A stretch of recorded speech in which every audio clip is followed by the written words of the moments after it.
الحمدللہ وحدہ لا شریک لہ والصلاة والسلام علی من لا نبی بعدہ۔ محرم الحرام عظمت اور حرمت کا مہینہ ہے۔ شریعت نے جو 4 مہینے حرمت والے بیان فرمائے، ذوالقعدہ، ذوالحج، محرم اور رجب، یہ 4 مہینے حرمت والے ہیں۔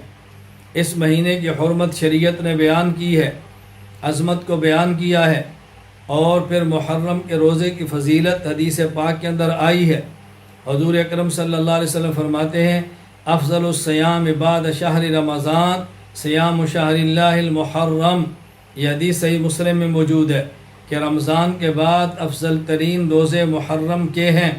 ابن عباس رضی اللہ عنہ فرماتے ہیں، رسول اکرم صلی اللہ علیہ وسلم فرمایا، من صام یوم من المحرم فلہ بکل یوم 30 یوما۔ یہ حدیث غنیۃ الطالبین میں ہے۔ جو شخص محرم کا 1 روزہ رکھے، اللہ اس کو 1 کے بدلے 30 روزوں کا اجر عطا فرماتے ہیں۔ اور پھر ایک حدیث پاک میں ہے، وصیام یوم عاشوراء احتسب علی اللہ ان یکفر سنۃ التی قبل۔ یہ حدیث صحیح مسلم میں موجود ہے۔ جو شخص 10 محرم کا روزہ رکھے، گزشتہ 1 سال کے گناہ اللہ تعالیٰ اس کے معاف فرما دیتے ہیں۔ عبداللہ بن عباس رضی اللہ عنہ فرماتے ہیں، ما رأیت النبی صلی اللہ علیہ وسلم یتحری صیام یوم فضلہ علی غیری الا ھذا اليوم یوم عاشوراء وھذا الشہر، یعنی شہر رمضان۔ یہ حدیث صحیح بخاری میں موجود ہے کہ رسول اکرم صلی اللہ علیہ وسلم بہت زیادہ اہتمام فرماتے رمضان کے روزے اور 10 محرم کے روزے کا۔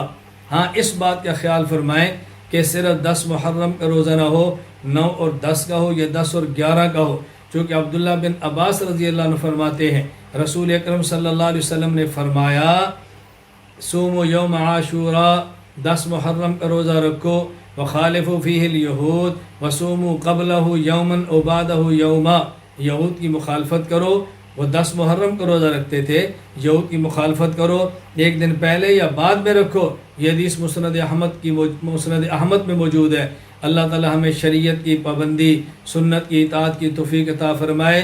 میں اہل سنت والجماعت احناف دیوبند سے تعلق رکھنے والے تمام حضرات و خواتین سے گزارا کرتا ہوں، جس کا کوئی عذر نہ ہو، کوشش کریں کہ 9، 10 یا 10 محرم کا روزہ رکھیں۔ اللہ تعالیٰ میں اتباع سنت کی توفیق عطا فرمائے۔ وآخر دعوانا الحمدللہ رب العالمین۔